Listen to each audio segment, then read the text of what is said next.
action कोही छैन बुहारी फोन राखे बचाऊ बचाऊ गोर त्यो हस्पिटलको गन्धले औषधिको गन्धले मै बिरामी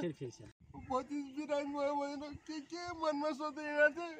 पछि पछाडि पो होस् आयो हे भगवान उठ्नु कहाँ ठोक्यो त्यति माथिबाट खसेपछि कहाँ होइन बुहारी पुरै शरीर ठोकिया छ आया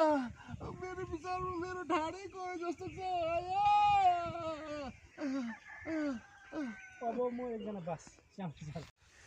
त्यो हस्पिटल गएर बस्दा औषधिको गन्धले मै बिरामी हुन्थे यति भनेपछि त बुहारी आफै धाउँछे आफै रुङ्छे ठिक छ ल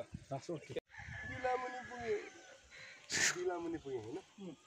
ल एकचोटि रिहर्सल गरौँ त सजिलो हुन्छ काका कहाँ हो तपाईँ हस्पिटल पुग्नु भयो बुहारी हस्पिटल चाहिँ होइन बुहारी हस्पिटल चाहिँ होइन बुहारी म दिलामुनि पुगे होइन म डिलामुनि